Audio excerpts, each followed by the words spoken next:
কার সাথে কেমন ব্যবহার করা উচিত, কার ব্যাপারে কতটুকু কথা বলা আমার জন্য উচিত আর কতটুকু বলা উচিত নয়।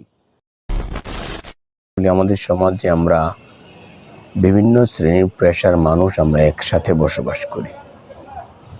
চিন্তা করেন যে সমাজের সকল মানুষের চিন্তাধারা একই লেভেলের হবে না।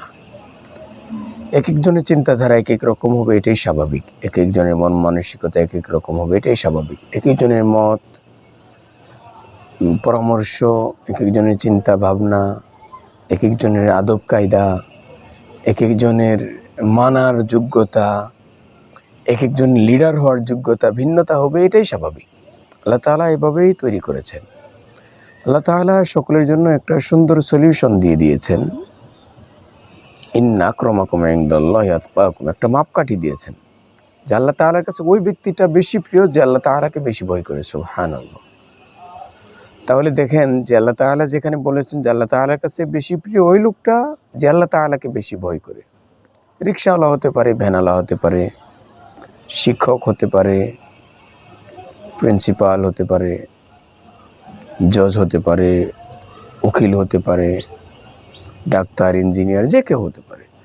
যে আল্লাহ তাআলাকে বেশি ভয় করবে সেই আল্লাহ তাআলার কাছে বেশি প্রিয়। তাহলে আল্লাহ তাআলাকে যে বেশি ভয় করে তার কি করা উচিত? যে প্রত্যেকটা কাজে, কর্মে, চিন্তা, চেতনায়, কথাবার্তায় আল্লাহ তাআলাকে ভয় করা উচিত। যে আমি একটা ইনফরমেশন আপলোড দেব, একটা ইনফরমেশন আমি প্রকাশ করব, মুখ থেকে একটা কথা বের করব, এই কথাটা যেন চমকপ্রদ কথা হয় এবং আল্লাহ তাআলার জন্যই হয়। ব্যক্তিগত আক্রোশ, ক্ষোভ, সমাজে ঘৃণা যেন না ছড়ানো হয়। কেননা যে সমাজ, এই ব্যক্তি আপনাকে নেকি দেওয়ার অধিকার রাখে না, আপনার ক্ষতি করার অধিকার রাখে না। কে রাখে? একমাত্র আল্লাহ তাআলা। আপনার ভালো মন্দ করার অধিকার একমাত্র আল্লাহ তাআলাই রাখে। আল্লাহ তাআলা চাইলে আপনাকে সুনাম সুখ্যাতি দান করবে, আল্লাহ তাআলা চাইলে আপনার দুর্নাম কুখ্যাতি দান করবে। পৃথিবীর কারোর এই অধিকার নেই।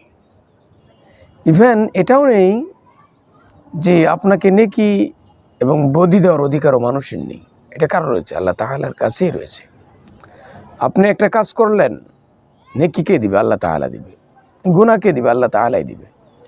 এই জন্য আমাকে যেটা চিন্তা করতে হবে যে আমি আমার চিন্তা চেতনায় কি আমি আল্লাহ তাআলাকে খুশি করাটা আমি লালন করছি কিনা, নাকি অপরকে খুশি করাটা আমি লালন করছি, এটা আমাকে আগে বুঝে নিতে হবে। যে আমি যে কথাগুলো বলছি, আমার এই কথার দ্বারা কি আল্লাহ তাআলাকে খুশি করার উদ্দেশ্য নাকি অন্য কাউকে, একমাত্র আল্লাহ তাআলা ছাড়া আর কাউকে খুশি করার উদ্দেশ্য, এটা আমাকে বুঝতেই হবে। আগে আপনাকে এটা বুঝতেই হবে আপনাকে যে আপনি কার জন্য কথা বলছেন, আপনি কার জন্য কাজ করছেন, এটা আপনাকে আগে বুঝে নিতে হবে যে আমি আল্লাহ তাআলার জন্য করছি। তাহলে আমার আচার আচরণ, চাল চলন, কথাবার্তা, আমল, আখলাক অত্যন্ত সুন্দর হয়ে যাবে। কার সাথে কেমন ব্যবহার করা উচিত, কার ব্যাপারে কতটুকু কথা বলা আমার জন্য উচিত আর কতটুকু বলা উচিত নয়, এটা আমার ভিতরে একটা যোগ্যতা আল্লাহ তাআলা দিয়ে দিবেন। কিন্তু আমাকে ওই মন মানসিকতা তৈরি করতে হবে যেটা রাসূলুল্লাহ সাল্লাল্লাহু আলাইহি ওয়াসাল্লাম তৈরি করেছিলেন। নবীজি তার হাতে গড়া সাহাবায়ে কেরামকে এমনভাবেই তৈরি করেছেন যেন মানুষের সাথে সুন্দর ভালো আচার আচরণ করা যায়। নবীজি বলেছেন, মান সালিমাল মুসলিমুনা মিন লিসানিহি ওয়া ইয়াদিহি, ওই লোকটা প্রকৃত মুসলমান যার জবান এবং হাত দ্বারা অপর মুসলমান নিরাপদে থাকে। চিন্তা করেন, আমার জবান দ্বারা কি আরেকজন মুসলমান নিরাপদে রয়েছে কিনা, আমার হাত দ্বারা আরেকজন মুসলমান নিরাপদে রয়েছে কিনা, আমাকে এটা নিশ্চিত করতে হবে। আমার হাত এবং জবান দ্বারা আরেক প্রতিবেশী নিরাপদে আছে কিনা, নাকি আমি কারোর জন্য হুমকির কারণ, কারোর জন্য আমি কষ্টের কারণ, কারোর জন্য আমি নিরুৎসাহিতের কারণ, এটা আমাকে আগে আইডেন্টিফাই করতেই হবে আপনাকে। কেননা রাসূলুল্লাহ সাল্লাল্লাহু আলাইহি ওয়াসাল্লামের আচার আচরণ তো এটাই ছিল। ওয়া ইন্নাকা লাআলা খুলুকিন আযীম। আল্লাহ তাআলা বলেছেন যে নবীজির চরিত্র মহান এক চরিত্র, ওনার আচার আচরণ এক মহান এক আচার আচরণ, ওটা আমাকে লালন করতে হবে। কিন্তু যদি আমরা আমাদের মনের মাঝে হিংসা, বিদ্বেষ, মানুষের প্রতি ঘৃণা খুব লুকিয়ে রাখি, তাহলে কিন্তু আমি ইসলামের কাজগুলো সুন্দর করে আমি করতে পারবো না। আমার চোখে মনে হবে সুন্দর, আসলে সুন্দর নয়। আমি বুঝতে পারতেছি এটা সুন্দর, কিন্তু সুন্দর হবে না। কেন হবে না? যে আমি যে আল্লাহ তাআলা যা বলেছেন সেটা আমি করতেছি না। ওয়াত্তাকুল্লাহ, আল্লাহ তাআলাকে ভয় করার জন্য আল্লাহ তাআলা বলেছেন। তো এই ভয়টা কখন শুধু নামাজের টাইমে ভয়? নিশ্চয় নয়। কোরআন শরীফ পড়ার সময় শুধু ভয়? নিশ্চয় নয়। প্রত্যেকটা মুহূর্তেই আল্লাহকে ভয় করতে হবে। প্রিয় ভাই, আপনি একটা বাদাম কিনতে যাচ্ছেন, একটা বুট কলাই কিনতে যাচ্ছেন, আপনি একটা খুরমা খেজুর কিনতে যাচ্ছেন, আপনি হুট করে একটা খেয়ে ফেললেন, নট অ্যালাউ। এটা অ্যালাউ হবে না। আপনাকে অবশ্যই তার পারমিশন নিতে হবে। তার কাছ থেকে আপনার পারমিশন নিতে হবে। চিন্তা করেন, আল্লাহ তাআলা বলেছেন, ফামান ইয়ামাল মিসকালা যাররাতিন খায়রান ইয়ারা ওয়া মান ইয়ামাল মিসকালা যাররাতিন শাররান ইয়ারা। যে একেবারে যাররা পরিমাণ যদি ভালো, যাররা পরিমাণ কেউ যদি খারাপ করে, সেটার প্রতিদান সে পাবে। চিন্তা করেন আপনি, যাররা পরিমাণ একটা বালিকণাকে ৭০টা ভাগ যদি করেন, এর চেয়েও ছোট যেটা, সেটা হলো যাররা পরিমাণ। তাহলে চিন্তা করেন আমাকে কতটা আল্লাহ তাআলাকে ভয় করা উচিত।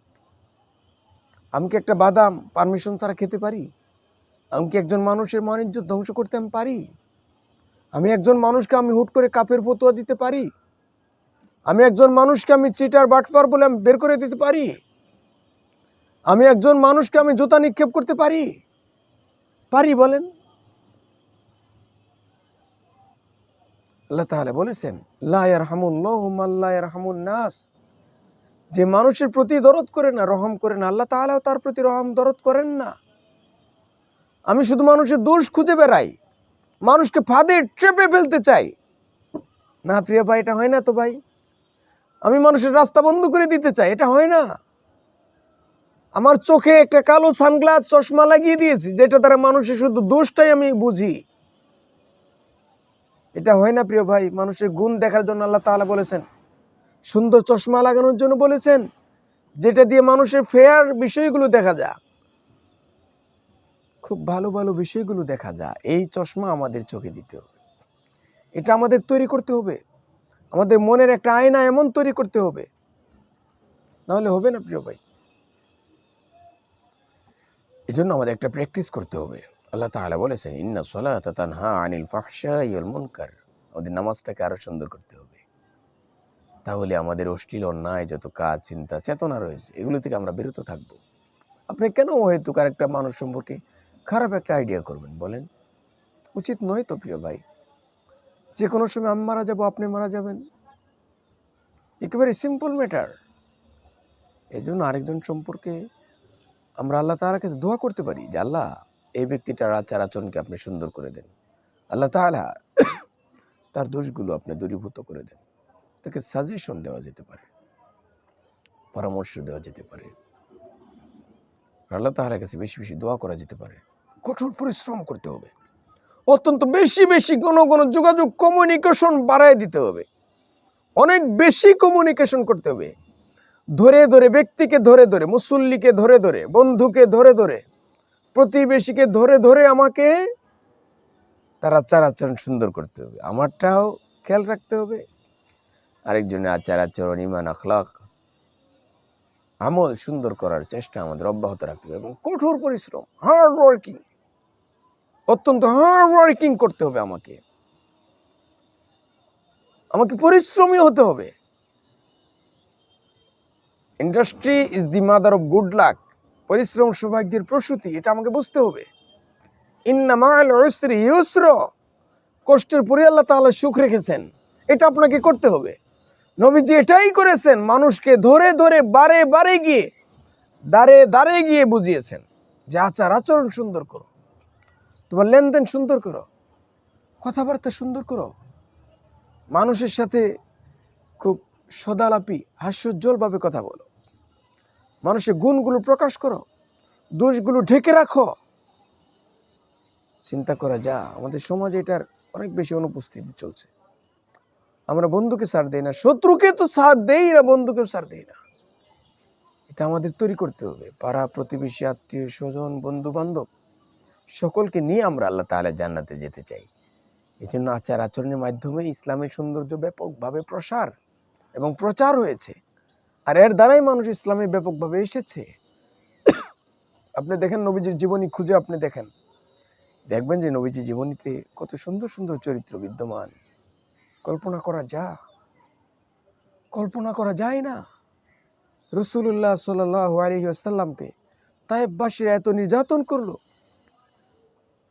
নবীজির চাচা আবু জাহেল এত পরিমাণ লিডারদেরকে নিয়ে, তার অনুসারীদেরকে নিয়ে এত পরিমাণ নবীজিকে কষ্ট দিল, নবীজি বদদুয়া করেন নাই? চিন্তা করেন রাসূলুল্লাহ সাল্লাল্লাহু আলাইহি ওয়াসাল্লাম কেমন ধৈর্যের পাহাড় ছিলেন। এই ধৈর্য আমাদেরকে ধরতে হবে। আল্লাহ তাআলা যেন আমাদের সামাজিক বিষয়গুলো, মানুষের সাথে সুন্দর উঠা বসা, আচার আচরণ করার তৌফিক দান করেন।